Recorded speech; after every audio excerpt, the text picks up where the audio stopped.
महिला आरक्षण विधेयक को कल लोकसभा में से पारित करा लिया गया है। आज राज्यसभा में इस पर चर्चा हो रही है। इसी पर बातचीत के लिए हमारे साथ उत्तर प्रदेश के कन्नौज से बीजेपी के लोकसभा सांसद सुब्रत पाठक मौजूद हैं। सर, पारित करा लिया गया लोकसभा से, 454 वोट भी पक्ष में पड़े हैं, लेकिन विपक्षी पार्टियां अभी भी सवाल उठा रही हैं कि बीजेपी चुनाव से पहले क्यों महिला आरक्षण विधेयक लेकर आई है।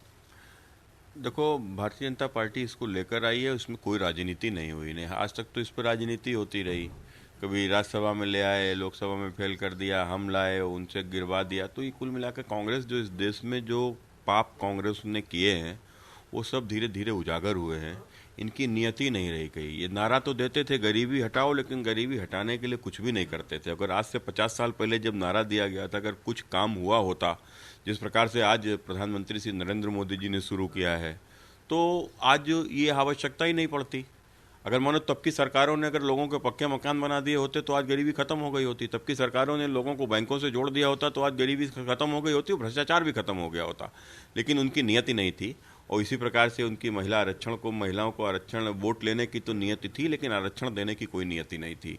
तो इस प्रकार से वो खेल करते थे। लेकिन प्रधानमंत्री नरेंद्र मोदी जी जिस काम को शुरू किया उस काम को समाप्त करने की उनकी जो नियति है, और जैसा कि वो कहते हैं कि मेरे जीवन का पल पल और समय और शरीर का कण कण इस देश के लिए समर्पित है, और वो दिखता भी है, दिख रहा है।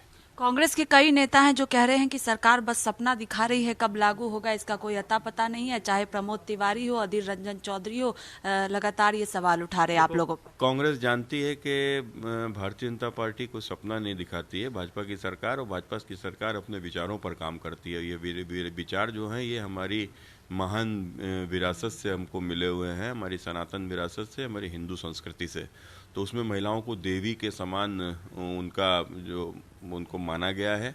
और लेकिन जो पिछले जो 1000 वर्ष की जो एक संस्कृति जो बाहर की आकर देश पे जो शासन किए, जिस कारण से यहाँ के ऊपर महिलाओं का साथ में जो अनाचार अत्याचार उनको जो भोग की वस्तु से जो देखा गया, तो उस कारण से कहीं ना कहीं महिलाओं को का सशक्तिकरण नहीं था। और जिस प्रकार की एक स्थिति थी हिंदुस्तान के भीतर, तो बहुत ज़रूरी था कि महिलाओं को सशक्तिकरण के लिए उनको बराबरी का अधिकार तो दिया जा सकता है, लेकिन उनको बराबरी तभी होगी जब उनके पास पूरी तरीके से ताकत होगी, वो सशक्त होंगी।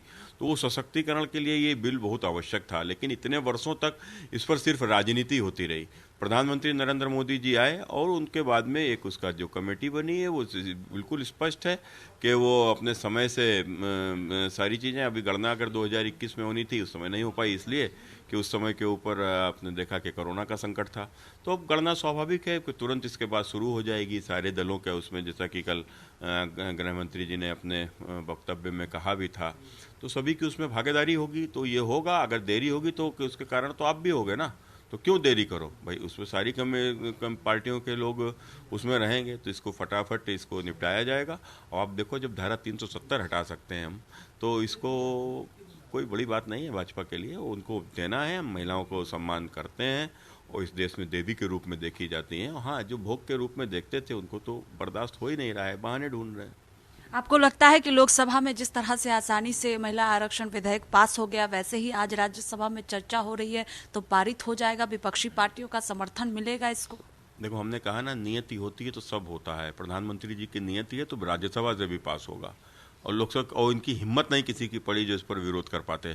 आपने देखा केवल ओवैसी को छोड़कर, तो ओवैसी को तो हम लोग पहले ही बोलते हैं कि ओवैसी की तो मानसिकता ही दूसरे प्रकार की है, और वो देश का दूसरा जिन्ना है, बनना चाहता है। वो एक गंदी विचारधारा पे काम करने वाला व्यक्ति है। तो उसको छोड़कर बाकी सबने जो सनातन परंपरा को थोड़ा बहुत भी मानता है, तो उसने वोट महिला पक्ष में दिया है। लेकिन समाजवादी पार्टी ने समर्थन दिया, लेकिन सवाल भी उठा रहे आरक्षण के अंदर, आरक्षण की मांग भी कर रही हैं डिम्पल यादव भी, अखिलेश यादव भी, रामगोपाल यादव भी। वो अल्पसंख्यकों को आरक्षण देने की बात उन्होंने किया था, मैं उनकी बात से सहमत हूँ। लेकिन अल्पसंख्यक में आता कौन है? जैन को दिया जाए मैं सहमत हूँ, बौद्ध को दिया जाए मैं सहमत हूँ, सिख को दिया जाए मैं सहमत हूँ। इसके अतिरिक्त अल्पसंख्यक अगर ये किसी को और मानते हैं तो बताएं ना खुलकर एक बार, के मुसलमानों को भी दिया जाए। मैं विरोध करता हूँ, भारतीय जनता पार्टी विरोध करती है, और इस देश में धर्म के नाम पर कोई आरक्षण नहीं दिया जा सकता। बहुत शुक्रिया बातचीत के लिए। देखिए, साफ तौर पर कहना है कि जिस तरह से लोकसभा में पारित कराया गया है महिला आरक्षण विधेयक को, वैसे ही राज्यसभा में भी इसको पास कराया जाएगा। कैमरा पर्सन डीके के साथ स्वाति पाठक, भारत समाचार, दिल्ली।